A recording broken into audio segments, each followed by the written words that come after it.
right, we're going to start. This is the Building Business Club, and the room started by the Building Business Club. The club is moderated by Scott Sinclair and myself, and today we're doing our second trial on a new format for this meeting. And I'm going to describe the format, and then we can go into introductions. So this is going to be an interview format, but we are inviting anybody from the audience who wants to come up and to ask questions. I'm happy to let you up and participate in the interview, and I'll introduce the topic in a second. The format is a little different than we've done in the past. It tends to be a little more focused on one person answering questions and one person interviewing, but again, everybody is more than welcome to participate. Today's conversation is going to be an interview of Scott Sinclair of Sinclair Range. Scott, I'll get him to introduce himself in a minute and introduce the others on the call. He'll introduce himself last. Scott is going to talk about his recent experience in the acquisition of a troubled business, where he's actually taken ownership and control of the business himself, and he's going to apply the lessons that he's learned in that context to the larger world of what we all face in business every day. Excuse me. So we'll get into those questions in a minute. In the meantime, I'd like to remind people that they can come up and be a part of the questions. I'd also like to remind people in the audience that they can they should hit their refresh screen fairly frequently to see everybody that's in the room, and they should hit that plus sign down at the bottom of their screen and invite more participants to this room. That would be incredibly welcome now. Like I said, you can raise your hand to come up on the stage. I'd like to start with the introductions of the people who are currently up on stage with us. Garen, why don't you tell people in a few words who you are, and just give people your background a little. Sure. Garen Hellman from Venbridge. I'm co-founder and CEO of the company. We provide venture debt solutions to small and medium businesses in Canada. It's predominantly backed by government tax credits such as SHRED, or we do SaaS lines for enterprise SaaS companies that are doing more than $50,000 in MRR. That's great, Garen. Quick, do you want me to go on? I could go on for a long time. No, I think that's okay. People can also look at your profile, correct? You've got some more details on your profile, so they can check you out there. Anna, do you want to go next and just tell us a little bit about yourself? Anna's a regular on our panel discussions. Hi everyone. It's Anna Strova here. So my primary area of focus and expertise is biomedical technologies and medical devices. I run a sales agency that represents medical device companies out of Alberta. I work with large multinational companies and also with startups and small companies in Canada. And I'm building an educational platform for people who are trying to get into medical device industry. Thank you for having me again. That's very cool. Thank you. And Sam, you want to tell us a little about yourself? And I know you've got a well-developed profile online that people can look at as well, but maybe you can unmute your mic and tell us a little about yourself. Well, good afternoon. I'm Sam Silverstein. I'm the founder of the Accountability Institute. I'm an author and speaker, and I focus on working with organizations globally, helping them build accountability into their organizational culture, and we certify accountability advisors to help organizations do the same. That's great. That certification process is relatively new, correct? That is correct. We've been putting it together for about 2 months now, I guess, into the process, and we're just about to roll it out. That's great. Congratulations on that. We're looking forward to seeing the product when it rolls. Thank you, David. Scott, why don't you introduce yourself, and I'll go last and introduce myself quickly, and we'll get into the interview. Terrific. My name is Scott Sinclair. I am founder, owner, president of Sinclair Range, which is a company in New York, Toronto, and Calgary that invests in, purchases, and advises to troubled businesses predominantly. We do some high growth work as well, but mostly troubled businesses, and we look to affect change, turn businesses around, and create value.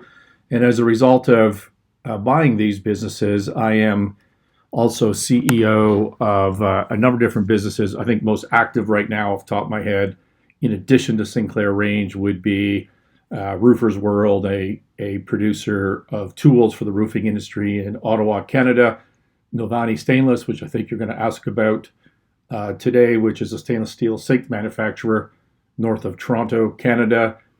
What else? Globex Extraction, which is a hemp processing facility built from scratch in Loveland, Colorado. Interim Finance, a lending company. I also have tried to put out a bunch of content for the last couple of years, largely captured under the Martinis with Scott channel on YouTube.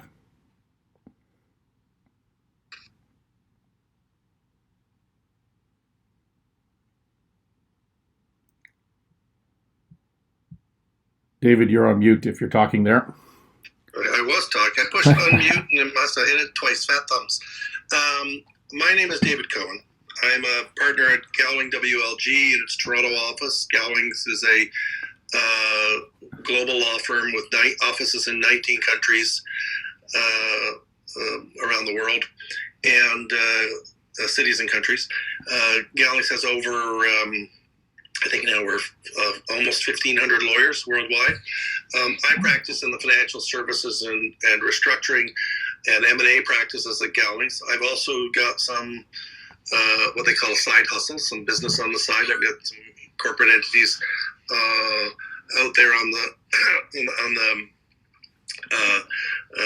operating as well, which gives me a different perspective. And I've been in the turnaround industry like Scott for 30 years. I headed the Turnaround Management Association as its chair and president in 2016 and 2017. And so I've had a pretty decent exposure to the global turnaround sector and industry. So thanks for joining. Now, before we start the interview, I just want to remind people, push that plus button at the bottom of the screen and invite more people to come join the room if you think it's appropriate. I mean, we all have lists of people that we can invite. Get them into the conversation. If you want to ask questions of Scott, put your hand up. If you just joined, you can put your hand up and come up and to ask a question, and we'll bring you up to the question and then put you back down in the group afterwards. The topic for today is one that is actually really interesting, and it's a bit of a dive into, Scott, your business. And I want to really talk about your most recent acquisition, which is Novanni Steel Inc. And I just want to start with a question, because people often don't understand why you do it. Why did you acquire Novanni? What was it that made you interested in that asset and that business? I guess I sense there's two different questions in there, is why I do it, and then once we establish that, why Novanni fits the bill. I mean, why I do it is I just, for 30 years, I've worked in turnaround, affecting change within organizations. It's to be blunt about it, you would know this, David, it's a bit of an addictive job. It's I grew up in the investment banking side and mergers and acquisitions and financings, and doing that in a distressed asset environment. It's the exact same work, but it's in hyperspeed, and the consequences are real. Like there's no you can't do a deal, maybe I'll think about it, maybe I'll get back to you, maybe it's a 9-month process. There's none of that crap going on. When you work in restructuring and turnaround, things need to change, and they need to change today. And that's my world. That's what I love about it. And from an economic perspective, Sinclair Range, although it's just my money, we don't have outsider funds that we manage right now, but our rates of returns are in the thousands of % per annum because we buy so cheap. Novanni's a great example, and we create value. I just love that business model. I'm good at it. We got a great team at Sinclair Range, and so that's why I'm in the business. That's what I do for a living. Is I help businesses turn around, and I describe the mission as I focus on saving jobs. because I've learned when you would know, David, when you're in restructuring, you're dealing with troubled assets, troubled companies. By definition, you have stakeholders that aren't getting value, 100% of their value of what they think they're owed, right? The bank's not going to get all it's owed, or the suppliers aren't going to get all they're owed, or the employees are at risk, or whatever. And to make the right decision, I focus on the employees. It's always the right, moral guideline, goalpost, if I can put it that way. And so that's how we describe our mission, but it's what I do for a living. And so that's why.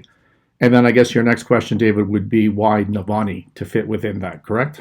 Yeah, that's right. What was it that caught your eye about the Novanni investment? I've always been one, I should say, that I'm not really looking for an established set of criteria. I'm more looking at every situation with positivity, and I'm trying to think, what can I do with this to help turn that around and then participate in the growth and value. So it's not like I say, okay, well, here's the 12 things I need. Now let's go to the market and find deals that fit within that, private equity box, so to speak. That's not the way we work. I come from a service mentality. I've learned a long time ago, everybody deserves help. So my first reaction to everything is, how can I help these people?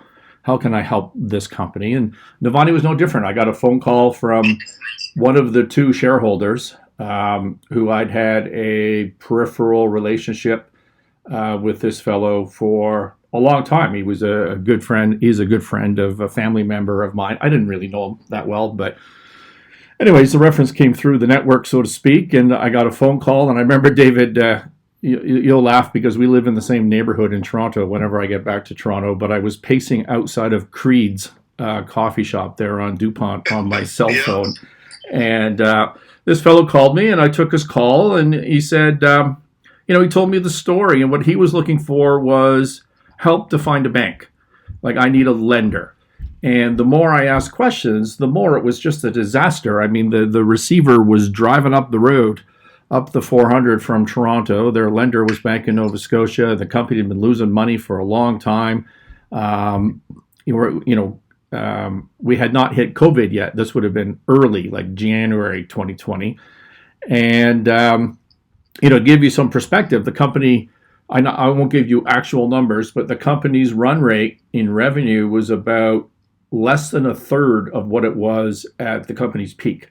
The company had just been driven down and down and down and down and was losing money, and they were sucking out money, and they owed a bunch of money over here. And then they started, David, talking about shell companies like, oh yeah, we got this other holding company, and we sold some securities out of that to some people we know, and we created this U.S. subsidiary, and he basically said they created a false receivable in this U.S. subsidiary.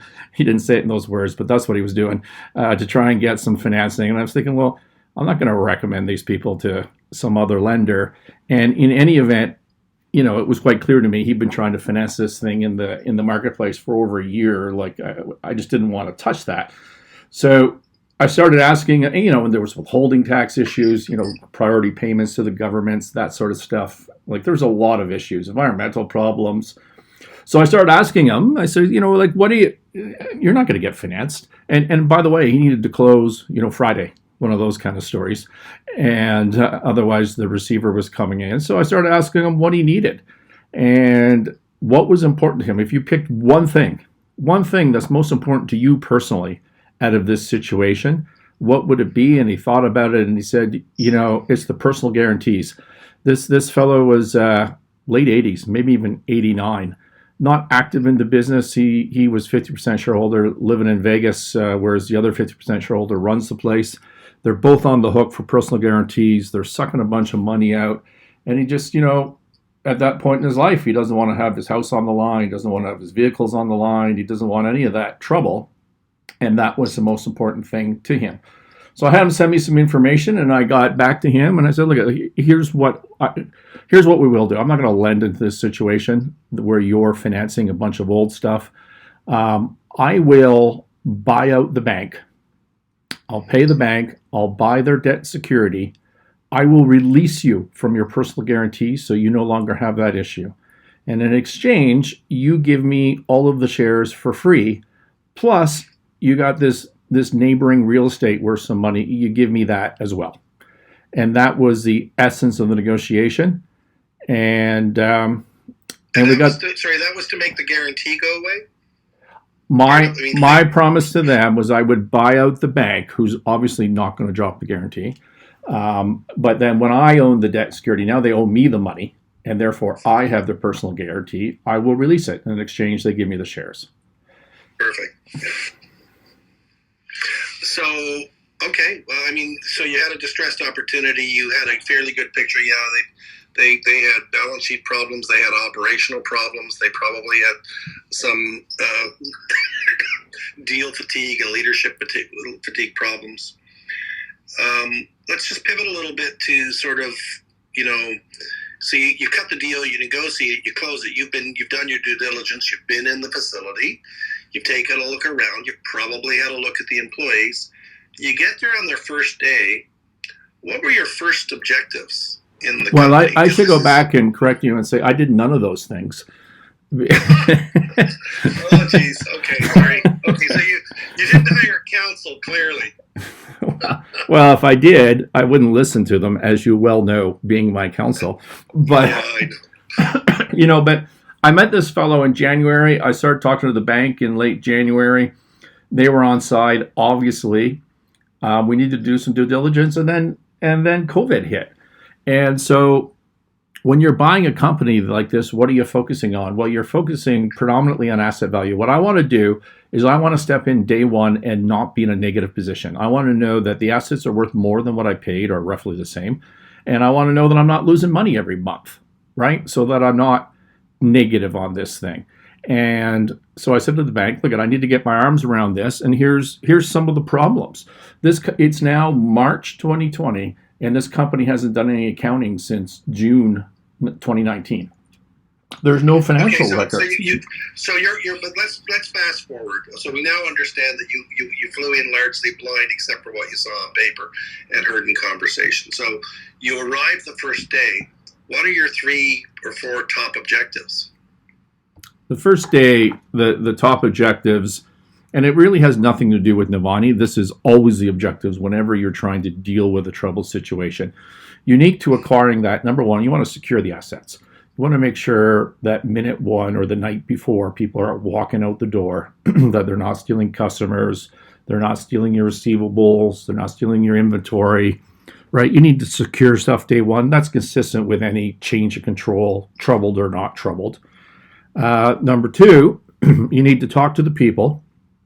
You need to explain who you are, why you bought this. I brought all of the people, all the manufacturing people into the common area, and I gave a speech, and I had them give a round of applause to the former owners, one of whom was staying on now, not as president, but as general manager, as I stepped in as president. And I said to them straight up, I said, look, you guys are out of a job tomorrow. This company was being shut down. It was being liquidated. You're out of a job. And the people that own this place took the bullet for you. They gave away their company to try to save it for you. That's what's happened here. And I'm the guy who's going to save it. Right? And I focused on the positivities. Why would I be interested in this mess? Because there's a lot to be positive about. So that's number 2. Number 3 is you stop the bleeding. Right? And this is just my checklist of things to do. And stopping the bleeding at this company was pretty easy because the 2 shareholders had got themselves into a habit for years of sucking out tens and tens and tens of thousands of dollars per annum out of a company that didn't have any cash flow. And that comes out of the pocket of suppliers and other lenders and that sort of stuff. You put a stop to that and things stabilize pretty quick. And then, David, you start winning. You just do little things to win. Like, for example, within about the first week, it was painfully obvious we were short-staffed in the back and we were unable to hire. Well, we're a little outside of Barrie. We're not in the key, we're not in a great labor market. It's kind of in the middle of nowhere. And we're the low end of the barrel in terms of pay rates, right? We're paying on average like $15-16 an hour. So one of the first things we did in the first week was the opposite of what everybody thought we'd do. Is I just gave everybody a $2 raise across the board. And I didn't tie it to performance. I didn't tie it to future performance, past performance. I I didn't scale it for longevity or seniority or performance reviews. It was just straight across the board, $2 an hour. I think it took us from $16 to $18, as I recall. For no other reason, I said to us is we're not going to be the top pair in the market right now, but we're sure as hell not going to be the bottom pair under my watch. And when you start sending a little winning message, wow, it makes a big difference. Yeah, it was around that time that I heard, like early last year, I heard you start to use the term, building winning momentum frequently, and that seems to be coming through. Which is there's a positivity that you have to approach these problems with, and I get the sense that you've made a conscious decision to focus, like to be honest with people. When we've talked about this in these rooms before, to be honest with people because honesty is really important, but to focus on the possible and to focus on the positive. Well, if I can interrupt you, the winning momentum, if I were to ask Garen this as a lender, if I were to ask Anna as an entrepreneur or Sam here in his advising other businesses, the winning momentum, David, is not just about positivity. Positivity is a part of that. But what it is you don't, if you're losing a bunch of money, you don't have to go from negative 100 to positive 100 to be quote unquote turned around. You have to stop losing and you have to start winning. Because if you go from negative 100 to negative 50, that's a pretty good year. And if you go from negative 50 to break even to zero, well, that's an even better year, right? You start the momentum moving in the right direction. And what happens is when you start changing momentum, you start generating enthusiasm, positivity. People don't wake up in the morning and start to feel like they're losers. Like if you were, there's a bunch of Canadians on this. If you were running a hockey team and you were losing all but 2 games a year, that's not much momentum. You don't have to win the Stanley Cup to consider yourself a winner for the season. You just need to start turning the ship around, and that's what winning momentum is about. Okay, so I'm going to take a pause for 2 seconds and just welcome new people to the room. This is the Building Business Club, and a room that is focused this week on an interview of Scott Sinclair, a turnaround expert and business owner, a financial advisor, and investment banker. Scott we're doing a Q&A. This is a recorded room for people, and it will be likely rebroadcast on Martinis with Scott on a YouTube channel, on Scott's YouTube channel.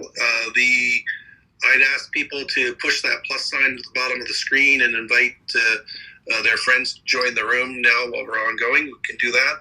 And otherwise, we'll get back to the questions, Scott. And if anybody has a question, they can put their hand up and we'll bring you up and you can ask your question. Does anybody have any questions so far for Scott before I move on to my next question? Okay, hearing nothing. Scott, I was talking about what you did on the first day, and I take it as stabilizing the employment situation. Your most important asset being the employees was paramount for you, building a rapport with them, showing them that you were serious about the turnaround.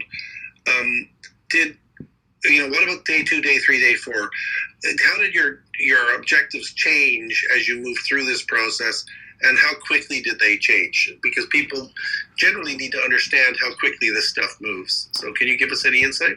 Yeah, you know what, I have a framework, David, and it doesn't really change at all. It's within that framework that everything moves really quickly. I talked about securing the assets, talking to the people and expressing positivity, stopping the bleeding, start winning right away. I talked about a raise. Another thing we did right away was we just hired a cleaner. Like the back of this place was just filth. It was horrible. And, nobody needs to work in that environment. You want people to feel happy and positive coming to work. And then you move on to, in my framework, empowering people. Because you can't make all the changes yourself. I think this would be up Sam's alley, but you need to, I don't really believe in holding people accountable as much as persuading them to hold themselves accountable. And one of the ways that I do that is through what I call a listening tour. And a listening tour for me, I do this on every single travel company, is I go around to every employee who's actually on the floor, who's actually on the front line, who's making money, and so I'm avoiding middle management. I'm going to the actual worker, and I'm sitting down in the Maxwell Smart cone of silence for an hour. I'm just saying, hey, this is you and me. What's good about Novanni? What's bad about Novanni? What's good about your job? What's bad about your job? And I just listen. And the intelligence of these people, not just the Novanni people, but every single person you meet when you do that is phenomenal. I've been saying for 30 years that it's never a mystery what's wrong with a troubled company. It's never a mystery. It's just that they don't think it can be fixed. That's the problem. So you just start listening to people. So I started doing that, but now we're in COVID, so it's hard, and there's a bunch of people. So this has been a half-assed effort, to be honest with you, but I've probably had 10 of those or so since June when I closed 2020. And what you find is there's some gripes and I don't like this person and whatever, but you get commonality within the answers and you get the low-hanging fruit. You're like, yeah, I really hear you about this particular issue, but there's nothing I can do about that right now. But these two other issues, everybody said the same thing, and that's just dead simple to fix. And what that does is it gives me my work plan for the year of things that I can do to fix this business, but it also makes them players. It makes the employees players within that. And now all of a sudden they feel empowered, and now they want to be more accountable to the organization. They want to treat this as teamwork. So that's the next step in the framework. And after that, access to cash. Access to cash. You need cash to affect any change in life, in a business.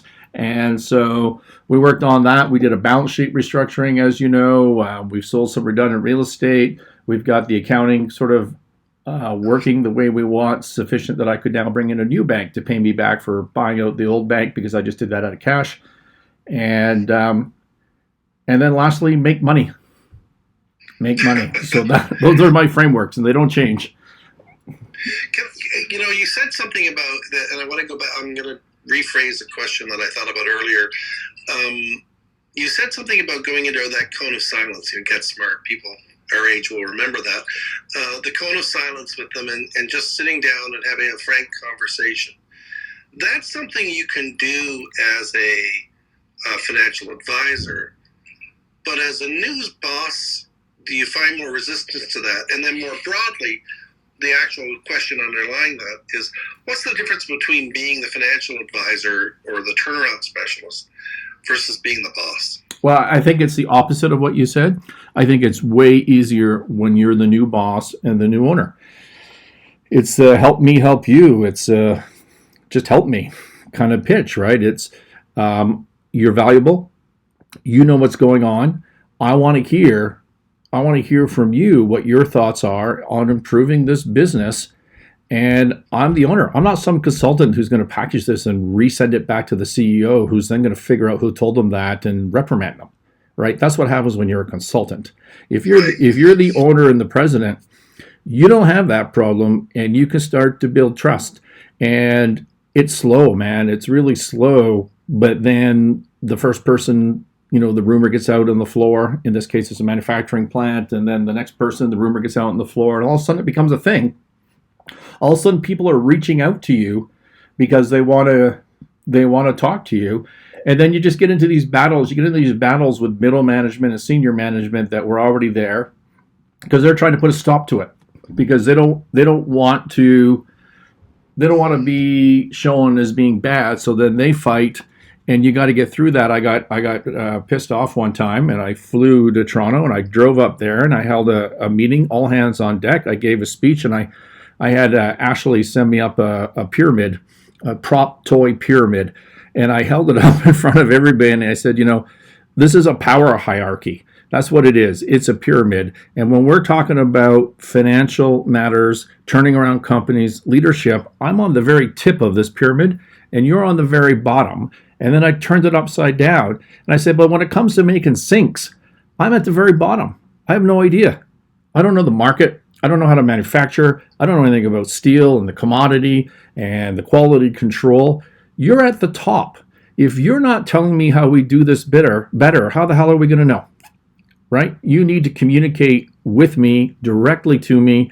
And at the end of that, we had a bunch of questions. People were receptive. We put my personal cell phone number to text me It's up on a sign in the back shop, and people have sent real messages through. I'll give you an example of one that came out of that. Is somebody sent through a message that said, we have a policy here. It was a text message, and it was anonymous.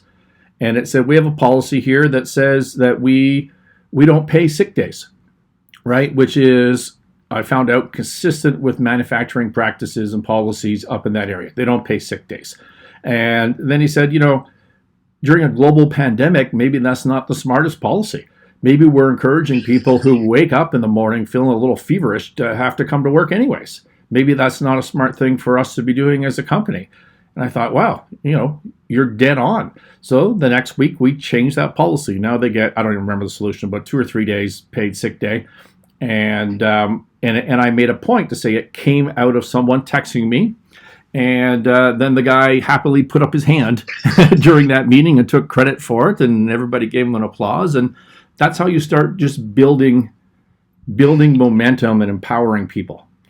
Yeah, it's interesting because you're describing a process of creating both empathy and trust and accountability all in a single package. We spent a lot of time in these rooms over the last 8 weeks or so talking about that, and I want to talk a little bit about the skills that you really lean on in this process, Scott. Like, if you had to give a list or a hierarchy of the most important skills for you in managing a business, whether it be Sinclair Range or Novanni or Roofers World or Globex or any of them, what would you say are the most, the top 5 skills that you lean on?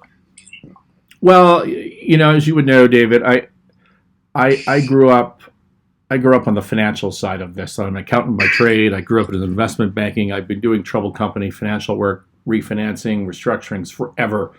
So I don't have anything really to learn on the numbers side, which is a great skill, and base for me, which means that when someone asks me that question, I tend to just skip over that because I forget that other people don't have that, that base on the number side, which is so critically important.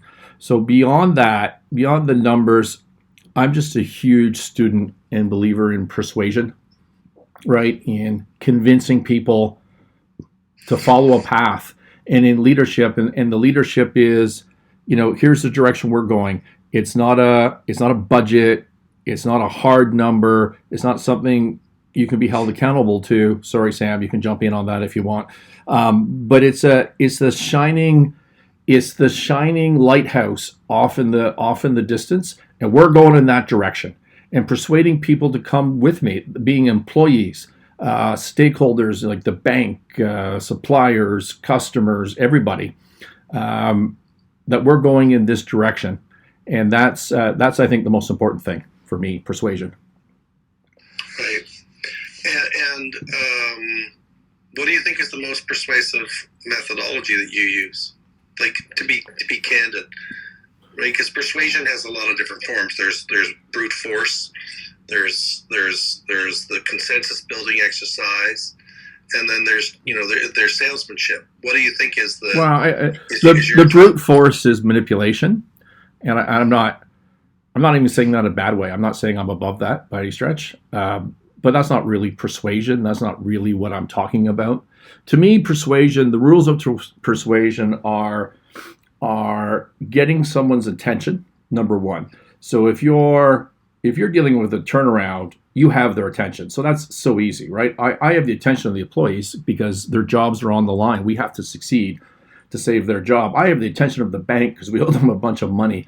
I have the attention of the suppliers because we owe them a bunch of money. But if you're out in a business trying to build a brand, right, you're trying to sell stuff, and Garen is out trying to sell money and provide financing packages to persuade people to take that, he has to first get their attention. And that's the number one rule of persuasion. So you need to first understand what where the attention level is of your target in persuasion. And then the second thing is trust.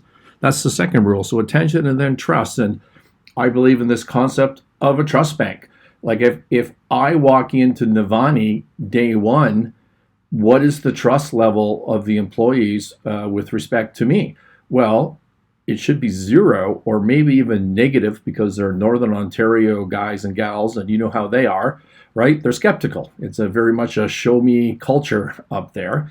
And so it's negative, but it's not nearly as damn negative as the last guy who ran the place and was struggling in whatever managerial and economic way that they were struggling. And I'm not picking on him. I'm just saying, you try to do something for 16 years and it's failing, well, then you got a big deficit in your trust bank account. So I walk in and then immediately start trying to build some trust. I do that by the listening, which is empathy. I do that by starting to change the momentum and a little bit of winning.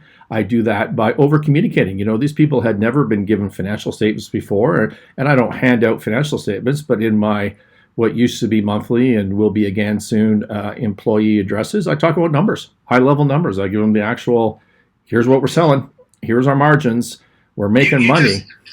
Two follow-ups on that. First of all, Sam, I think I saw your mic flash. Did you want to ask a question or pipe in there a little? I was just agreeing and acknowledging.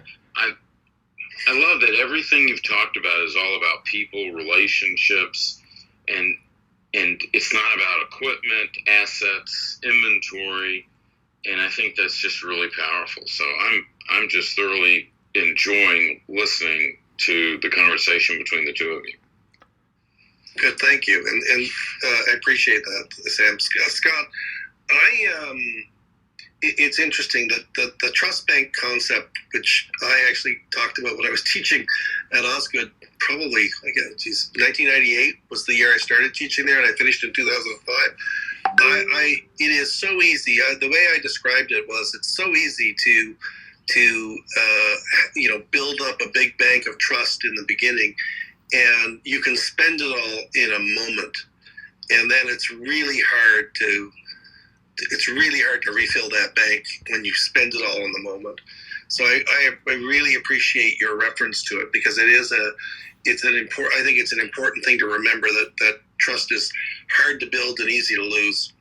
Well, you have to be self-aware. I mean, persuasion is very much like negotiation, and if you just walk into a situation where your whole MO in negotiation and persuasion is that you're the man or you're the gal, and you've got a bunch of people should just trust you, and that's not the reality of that situation, then you're screwed.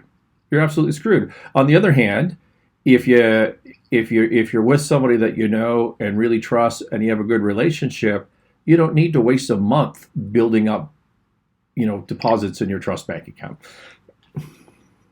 And you also talked about listening as being equal to empathy, and I'd say that in fact what you do isn't just listen; it's listening and reflecting back what you're hearing, and changes are seen to happen because of the listening, which suggests more than just an exercise of listening and documenting.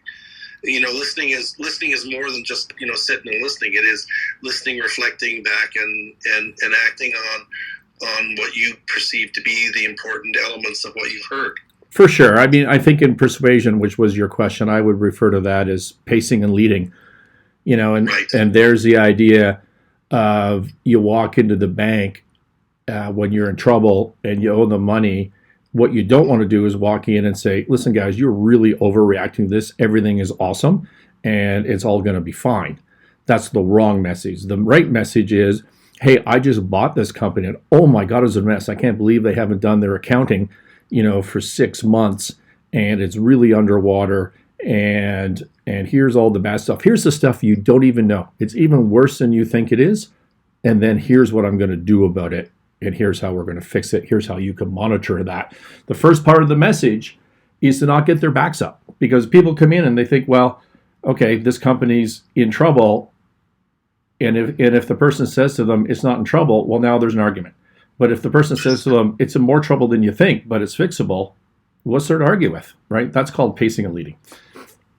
Okay, just take a break here for a second and remind people you're in the Building Business Club, and this is a room set up for an interview which is being recorded. It is an interview of Scott Sinclair of Range Financial. Scott's the gentleman who's doing a lot of the speaking right now. People are welcome to put their hands up and come up and ask a question. We'll let you up to ask a question. And I'd again remind people, although we're in the last 20 minutes now of it, they can still push a plus sign and have some friends join. Scott, if nobody has any other questions, David, I think Garen's got his mic open now. Garen, go for it, Garen. Yeah, just a question, Scott. So, I mean, I guess as we know, trust is not a black or white. There's a continuum of, trustworthy to not trustworthy. And when you go through what you do, there's a group of people that you've acquired as part of this company. And there's most likely, if you hit it out of the park and do a great job, you might, really earn a high level of trust in 8 out of 10 people.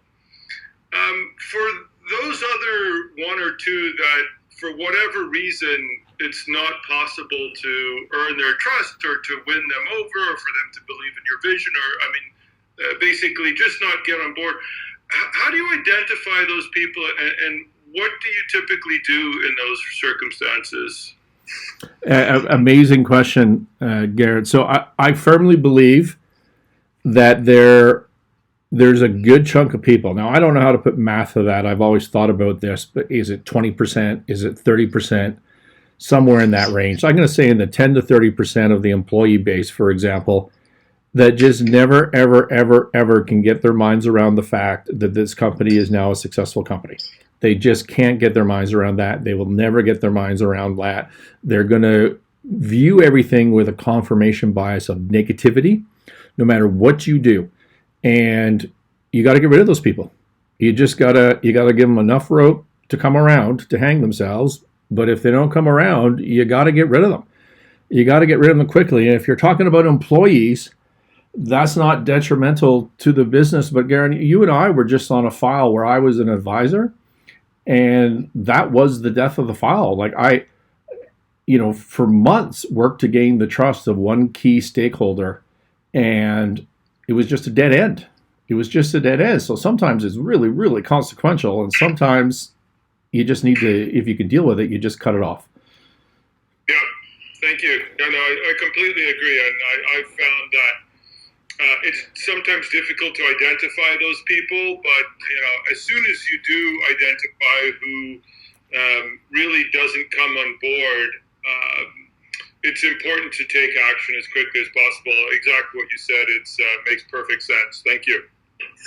Karen, I might have a euphemism for that, or a metaphor for it, which is, or not a metaphor, just a situational description that I have, which is, I like to look down the hall from me and even my own organization, and I look for the people who are really, really fundamentally unhappy with what they're doing, like every day. And to be honest, if you're consistently miserable in your job, my job is to release you from it so that you can go find happiness somewhere else. Because misery is contagious, and you can't. Sorry. I mean, we should have a whole chat on mediocrity, because I think it's almost easy to identify those people are completely miserable. I think the death of many large organizations is those people who are, neither here nor there, but they're just mediocre in their approach to business, to clients, to their work, and as a result, companies don't reach the level of excellence which they may otherwise have. Well, you just never underestimate the power of confirmation bias. If you have a senior executive or employee who wakes up in the morning and their bias is that the company that they work with is a loser, or the company they work with is has mediocrity, then every single thing that they look at with that point of view, and they interpret facts in that way. And it's a self-fulfilling prophecy. Yeah, I mean, confirmation bias is a disease in modern society, and it's satisfied by algorithms that direct you to social media that further confirms your biases. So we could have a whole week conversation about that, but you're on the hot seat and I want to keep you there, Scott. So I'm going to pivot a little bit. And I just want to know, because you've also been in startup businesses. I know that you've been involved in startups. I know that one of the ones that you're involved in right now is a bare ground sort of startup, the one in California. Is there a difference between walking into a troubled situation or participating in a startup, or does experience startup lend itself to teaching how to be a better turnaround person, or does being a turnaround person help you to run a better startup environment? I'm curious because a lot of the audience in Clubhouse that will listen to this and out there are not turnaround specialists, and they're not acquiring distressed companies. So how does what you're talking about translate into the startup world? Yeah, a good question. It's the way I think about that particular issue is chaos versus order, right? So you got a startup entrepreneurial company, rapid growth, no systems in place, maybe no managerial or significant managerial skill set. You got a lot of chaos, and what do you have in a troubled company? Well, you got a lot of chaos, and some of your talent or a lot of your talent already left. You're running out of money, just like you are in a startup high growth situation. You never seem to have enough money, and so they're very chaotic. And if I'm going to be an advisor, if Sinclair Range is an advisor to either a high growth or a troubled company situation, I'll let you in on a little secret. It's the exact same engagement letter. There's literally not a word changed. That's how similar it is. Okay, and then of course you can have trouble because you have too much order, right? You're staid. You're not creative. You're not aggressive. You need to find that sweet spot in between. And of course, you don't have that too much order in a startup. You have that in older, more established companies that are, stable and ultimately are going to turn into troubled companies. Think owner-manager business where maybe the owner sort of sold 2 decades ago, but didn't, and it's just hanging on and it's dwindling down. So to me, it's the exact same work, David. The differences are obvious, though. If I'm going to start a business versus buy one, well, then I don't have a base of revenue, and I have a clean sheet in terms of culture. So I can hire and build the way I want, but I don't have that stable revenue base that I can work with. It would be a big deal and I don't have a brand. It would be a big deal to start up a brand new stainless steel sink manufacturing company. One might wonder why you would ever, sorry, I had a call there. One might wonder why you would ever want to do that. So it depends on the industry, depends on the situation, but there's a lot of similarities. Okay. And I'm going to take another pivot. We've got about 13 minutes left. So I want to know, and I think the audience might want to know this as well, but I want to know, where did you learn all this, right? I know you go to school, but where do you acquire these skills so that if people in the audience are just starting their careers, where do you find this? And I'm going to flip that and say, on top of it, I know that we learn from our mistakes. So are there any, really important mistakes that you learn from that you can, tell people, like, here's a mistake that is really common, don't step on this landmine? So where do you learn it, and what are the kinds of mistakes that you've had that have really changed it for you, have changed the way you approach things? Right. I don't know where you learn. I don't know the answer to either question, but let me take a shot at it. Where you learn it, I don't really know other than doing it, David. You need the fundamentals, right? No matter what angle you're going to bring to this. Anna would bring a sales, brand building. I don't want to put words in her mouth, but if she were doing this work, she would bring, that kind of smarts to it. Sam would bring a different accountability approach to this. I come from the financial world, and I had the misfortune or good fortune of moving into the investment banking side in roughly 1989, where I, for 4 years caught every single large CCAA in Canada. Like every one of them, I was on that file. So I was with the best of the best for that generation. I caught every file and I got a real taste for it. And then in 94, when I went to hang up my own shingle in a corporate finance merchant bank by the name of Merchant Capital, which ended up I sold in 2005. We had about 50 bankers around the world at that point. But I started in Ottawa, which they used to call Silicon Valley North, and we probably did, like a 3-man shop, we probably did 80 VC deals in about 3 years, but none of them had any idea what they're doing, and we're on success fee. So I learned really quick to roll up our sleeves, go in, and to help these management teams transition to get from here to there. There being a deal that paid me, and and that's where I learned it. I learned it there. And again, it's chaos to order, right? It wasn't necessarily a troubled company. Those were VC deals, but it's the same damn thing. And then in terms of mistakes, look, there's really few large mistakes that I stress about. Sometimes I lose, and I really, really, really, really hate losing. People say, "Oh, you must love winning," and I go like, "Nah, not really." But man, do I hate losing! Like, it really bugs me. It really bugs me. And but I don't focus on failures too much, because to me, nobody knows the answer, right? Nobody knows the answers to this thing. What you need to do is try stuff. You just need to try stuff and, A/B test. I'm going to try this and I'm going to try that. I'm going to see which one works better. Oh, B worked better. Okay, now I'm going to try a new A, and I'm just going to keep trying stuff. And then if it's not working, I'm going to stop trying it, and I'm going to try something else. And so honestly, David, I don't think about it as failure. I think failure is part of the process. I think you need to embrace it. You need to embrace limitations. You need to embrace failure, because that's the path to success. So I don't really think of it that way, to be blunt about it. It's interesting. It's almost like all the temporary failure is a stepping stone, or a step that you raise yourself up on to do it differently the next time. We're getting pretty close to the end, Scott, and I wanted to ask you for some parting advice to the audience. Some things that everyone should pay attention to, and this can be a broader list than just empathy and persuasion. What's really, and this is a personal question, what's important to you in terms of like what is it that makes you get up every morning and go, and what is it that you can share with people is like I think everybody's root drive is coming from a different place.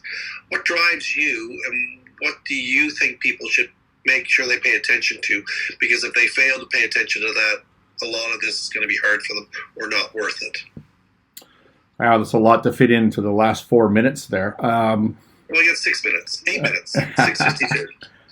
Look, I think the entire key to life and happiness is to serve something, to serve a purpose.